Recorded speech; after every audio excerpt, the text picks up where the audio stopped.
Hello, hello to another short story.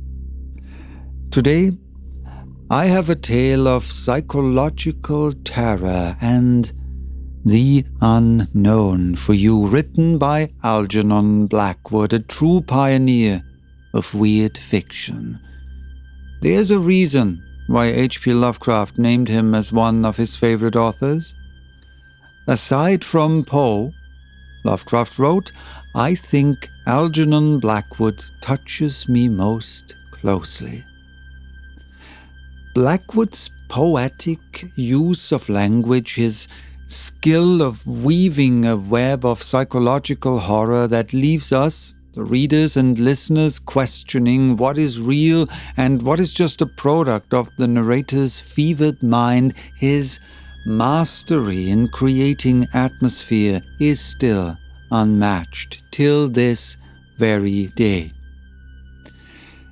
I can't praise Blackwood enough, and today's story, The Occupant of the Room, will certainly not be the last Blackwood story on my channel. Actually, it's not even the first one either. If you want to, you can check out my short story playlist and you will find already some of Blackwood's stories there, and there will be more in the future, promised. With that having said, sit back, relax, and let yourself be consumed by Algernon Blackwood's The Occupant of the Room.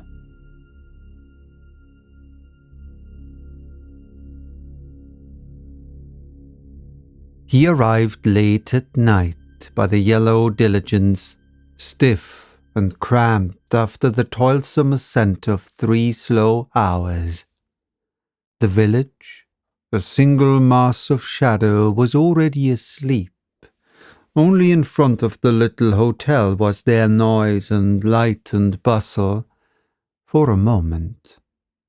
The horses, with tired, slouching gait, crossed the road and disappeared into the stable of their own accord, their harness trailing in the dust, and the lumbering diligence stood for the night where they had dragged it, the body of a great yellow-sided beetle with broken legs. In spite of his physical weariness, the schoolmaster, revelling in the first hours of his 10-guinea holiday, felt exhilarated. For the high alpine valley was marvellously still. Stars twinkled over the torn ridges of the Dent du Midi, where spectral snows gleamed against rocks that looked like solid ink. And the keen air smelt of pine forest, dew-soaked pastures, and freshly sawn wood. He took it all in with a kind of bewildered delight for a few minutes, while the other 3 passengers gave directions about their luggage and went to their rooms. Then he turned and walked over the coarse matting into the glare of the hall, only just able to resist stopping to examine the big mountain map that hung upon the wall by the door. And with a sudden disagreeable shock, he came down from the ideal to the actual, for at the inn, the only inn, there was no vacant room. Even the available sofas were occupied. How stupid he had been not to write.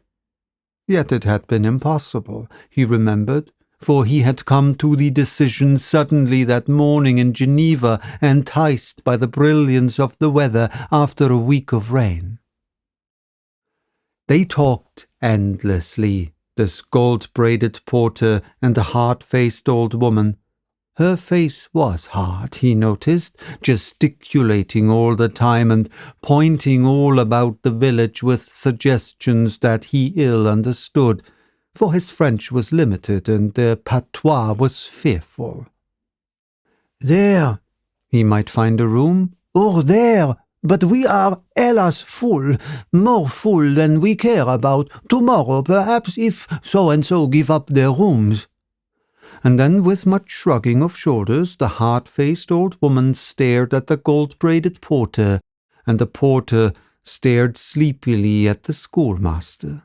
At length, however, by some process of hope he did not himself understand, and following directions given by the old woman that were utterly unintelligible, he went out into the street and walked towards a dark group of houses she had pointed out to him.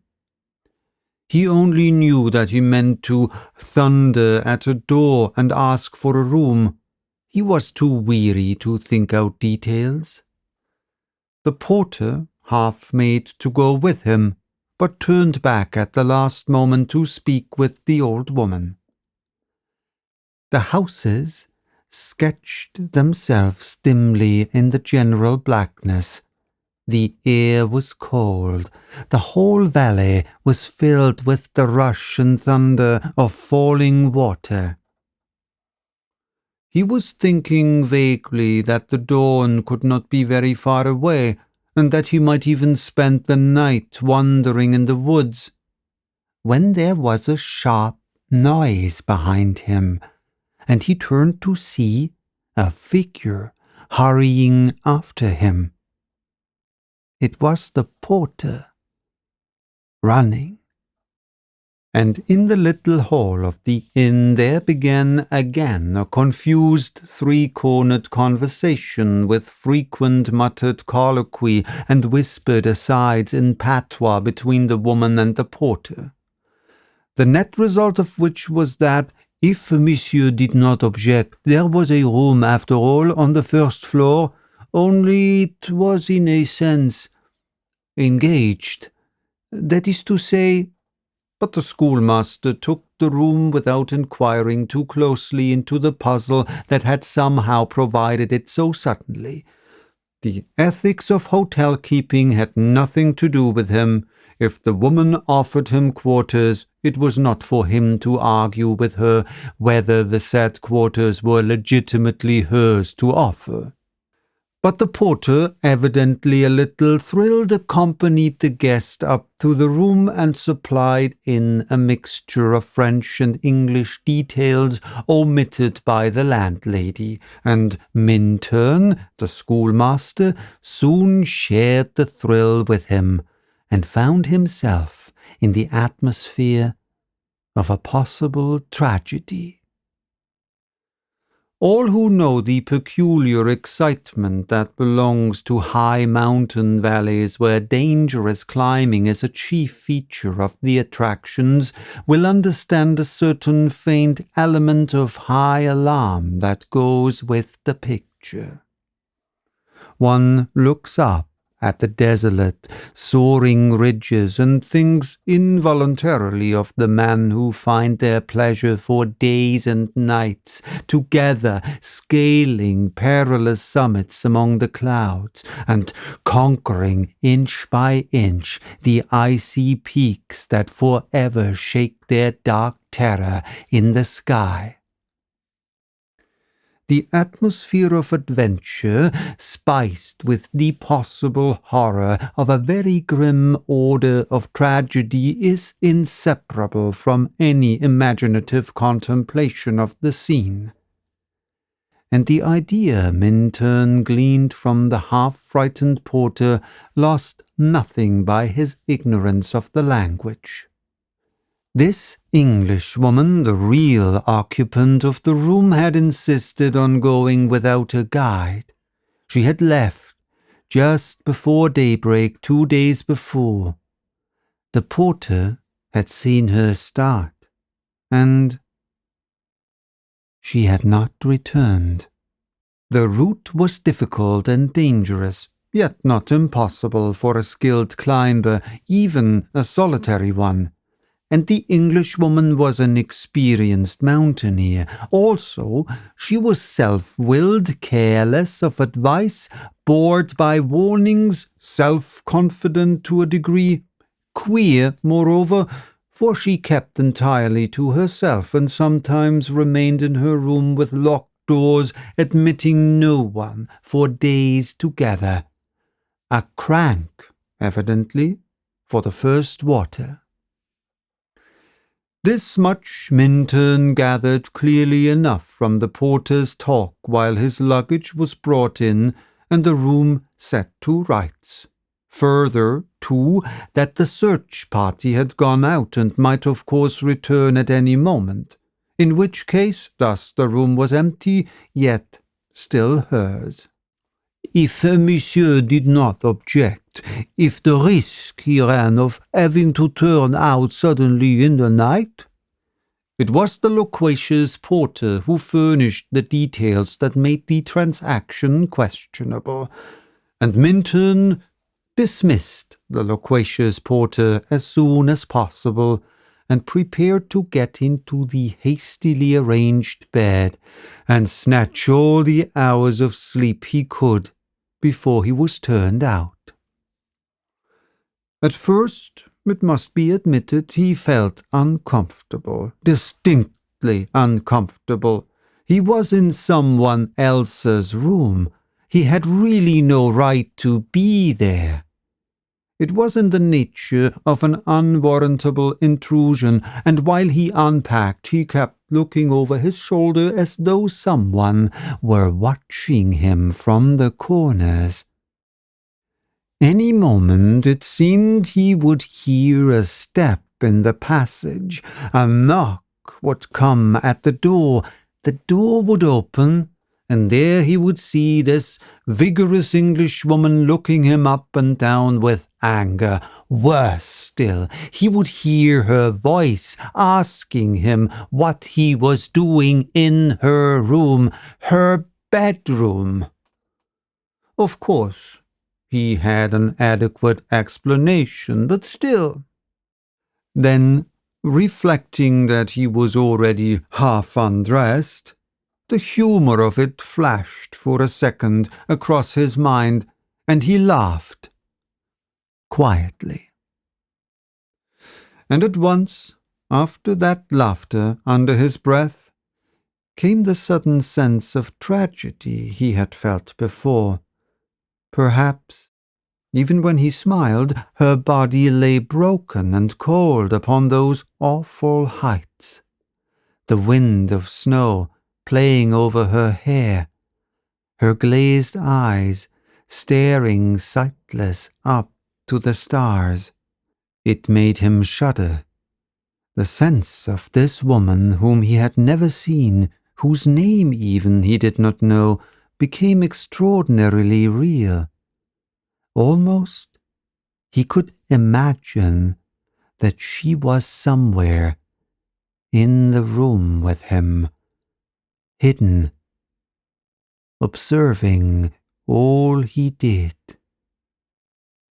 He opened the door softly to put his boots outside, and when he closed it again, he turned the key. Then he finished unpacking and distributed his few things about the room. It was soon done, for in the first place he had only a small Gladstone and a knapsack, and secondly the only place where he could spread his clothes was the sofa. There was no chest of drawers, and the cupboard, an unusually large and solid one, was locked. The Englishwoman's things had evidently been hastily put away in it. The only sign of her recent presence was a bunch of faded Alpenrosen standing in a glass jar upon the wash-hand stand. This, and a certain faint perfume, were all that remained. In spite, however, of these very slight evidences, the whole room was pervaded with a curious sense of occupancy that he found exceedingly distasteful.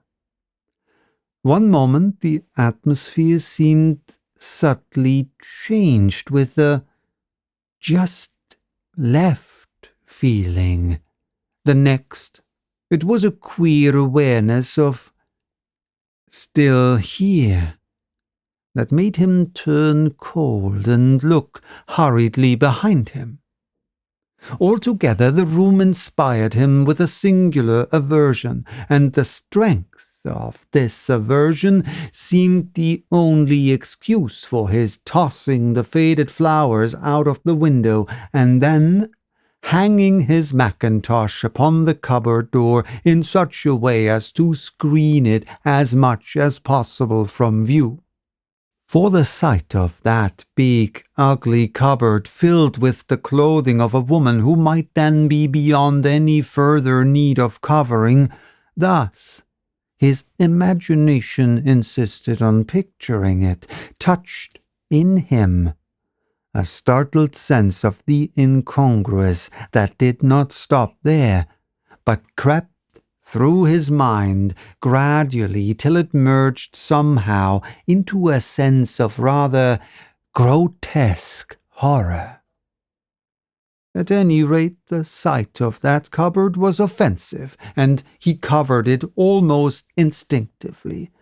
Then, turning out the electric light, he got into bed. But the instant the room was dark, he realized that it was more than he could stand, for with the blackness there came a sudden rush of cold that he found hard to explain. And the odd thing was that when he lit the candle beside his bed, he noticed that his hand trembled. This, of course, was too much. His imagination was taking liberties and must be called to heel.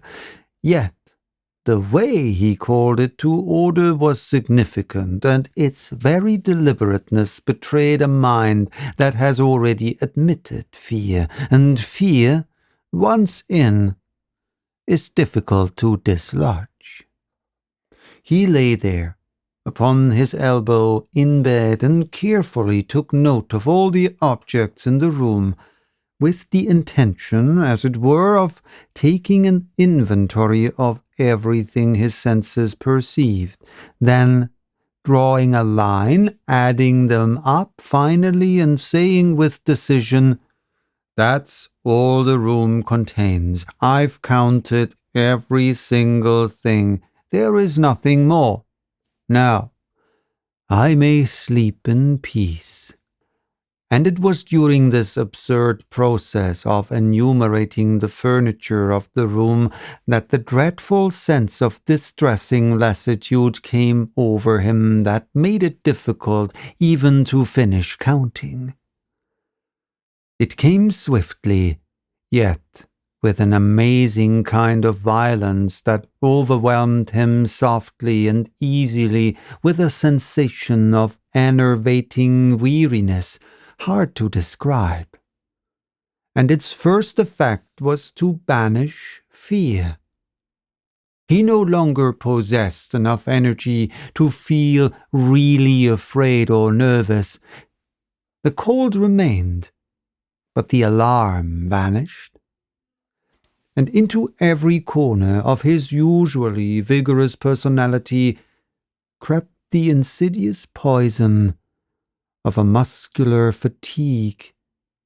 At first, that in a few seconds it seemed translated itself into spiritual inertia. A sudden consciousness of the foolishness, the crass futility of life, of effort, of fighting, of all that makes life worth living, shot into every fibre of his being, and left him utterly weak. A spirit of black pessimism that was not even vigorous enough to assert itself invaded the secret chambers of his heart. Every picture that presented itself to his mind came dressed in grey shadows. Those bored and sweating horses toiling up the ascent to nothing.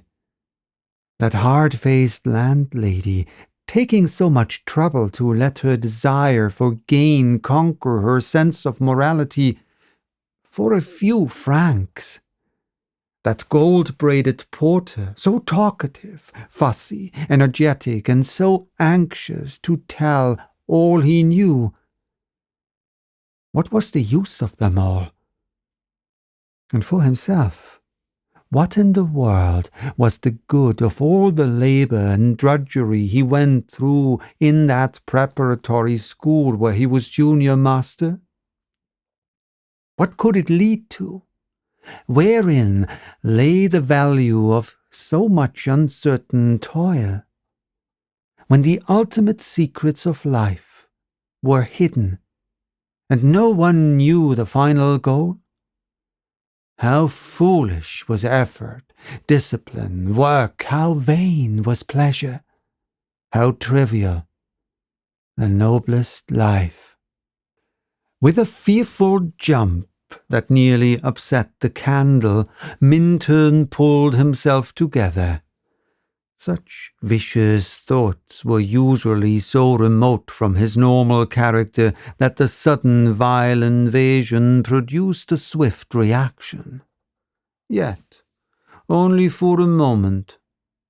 Instantly again the black depression descended upon him like a wave. His work, it could lead to nothing but the dreary labour of a small headmastership after all, seemed as vain and foolish as his holiday in the Alps. What an idiot he had been, to be sure, to come out with a knapsack merely to work himself into a state of exhaustion, climbing over toilsome mountains that led to nowhere, resulted in nothing. The dreariness of the grave possessed him. Life was a ghastly fraud, religion, childish humbug, everything was merely a trap of death, a coloured toy that nature used as a decoy. But a decoy for what? For nothing. There was no meaning in anything. The only real thing was death. And the happiest people were those who found it soonest. Then, why wait for it to come? He sprang out of bed, thoroughly frightened. This was horrible. Surely mere physical fatigue could not produce a world so black, an outlook so dismal, a cowardice that struck with such sudden hopelessness at the very roots of life. For normally he was cheerful and strong, full of the tides of healthy living, and this appalling lassitude swept the very basis of his personality into nothingness, and the desire for death. It was like the development of a secondary personality. He had read, of course, how certain persons who suffered shocks developed thereafter entirely different characteristics, memory, tastes, and so forth.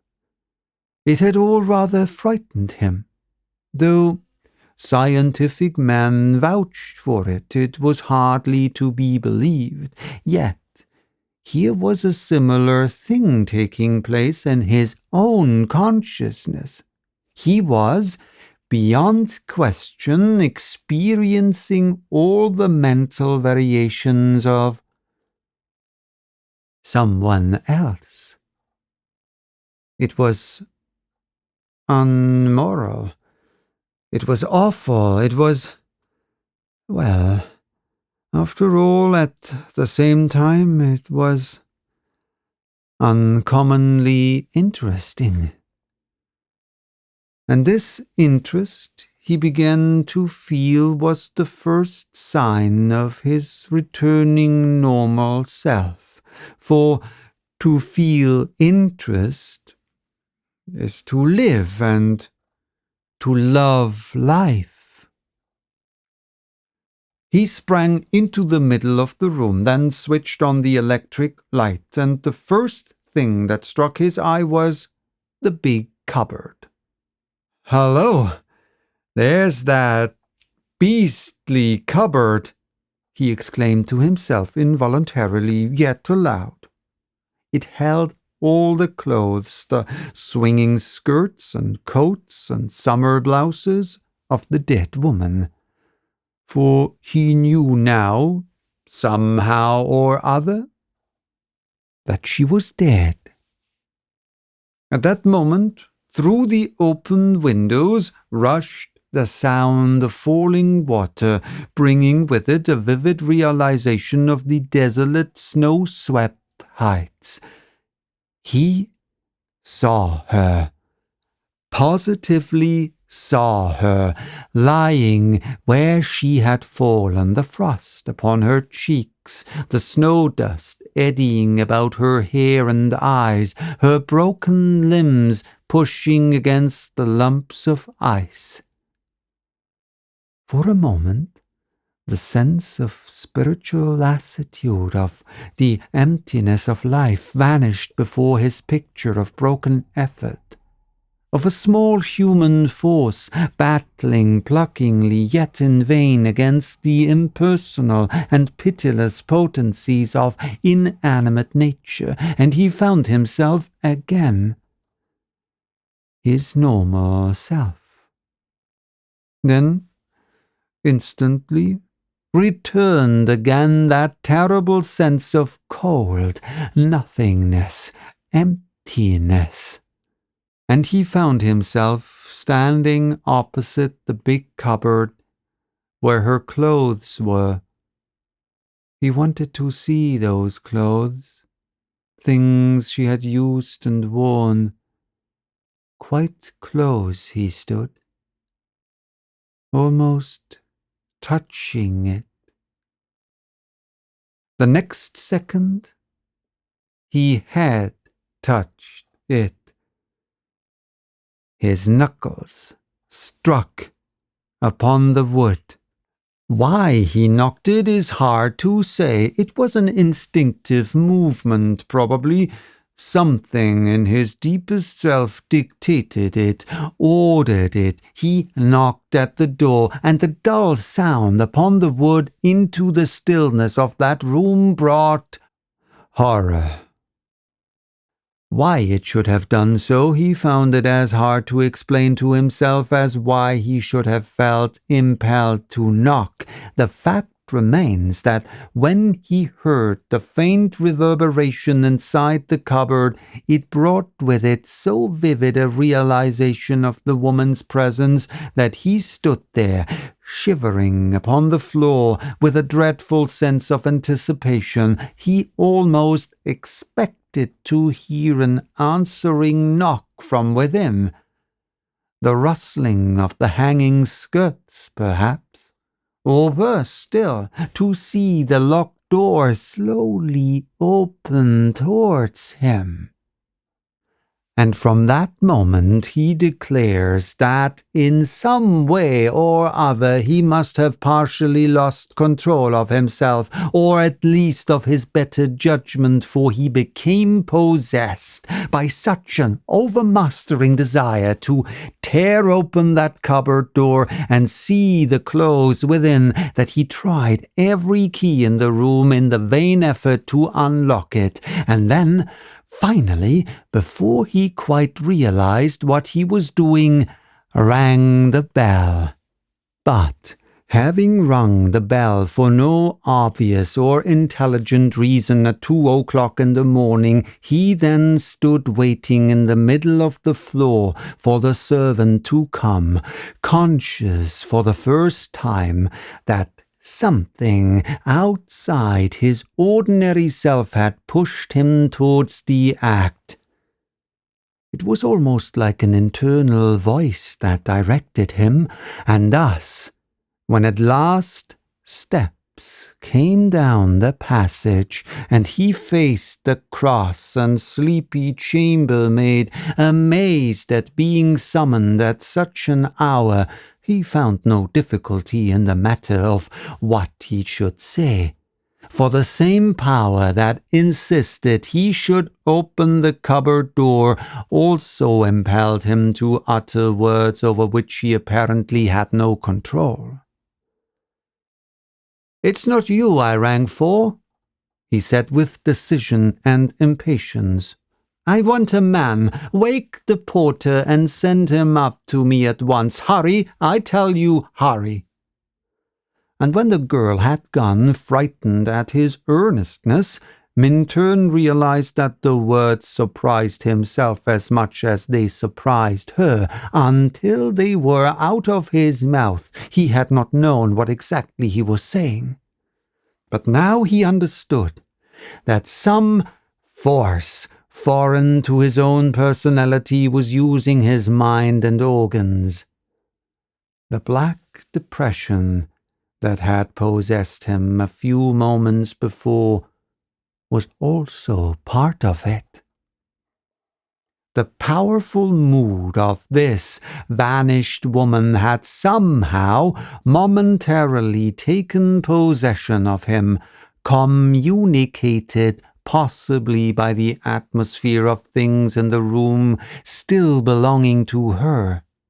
But even now, when the porter, without coat or collar, stood beside him in the room, he did not understand why he insisted with a positive fury, admitting no denial, that the key of the cupboard must be found, and the door instantly opened. The scene was a curious one. After some perplexed whispering with the chambermaid at the end of the passage, the porter managed to find and produce the key in question. Neither he nor the girl knew clearly what this excited Englishman was up to, or why he was so passionately intent upon opening the cupboard at 2 o'clock in the morning. They watched him with an air of wondering what was going to happen next. But something of his curious earnestness, even of his late fear, communicated itself to them, and the sound of the key grating in the lock made them both jump. They held their breath as the creaking door swung slowly open. All heard the clatter of that other key as it fell against the wooden floor. Within,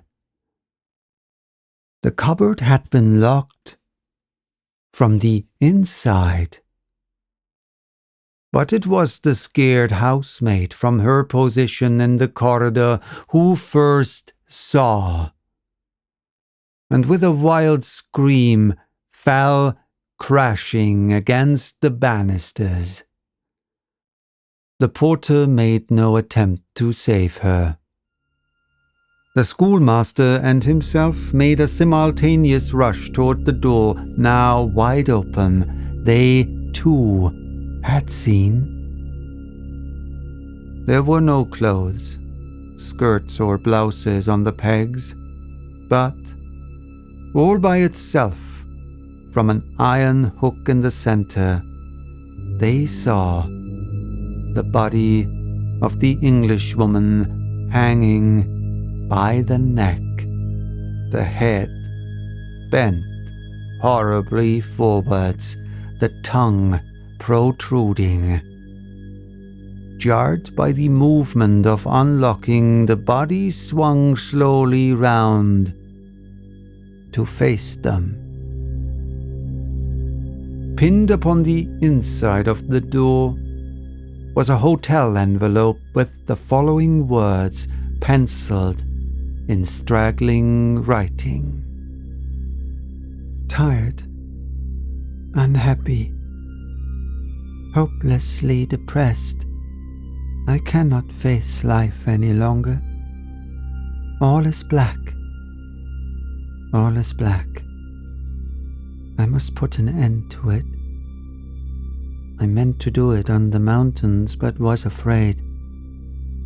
I slipped back to my room, unobserved. This way is easiest and best.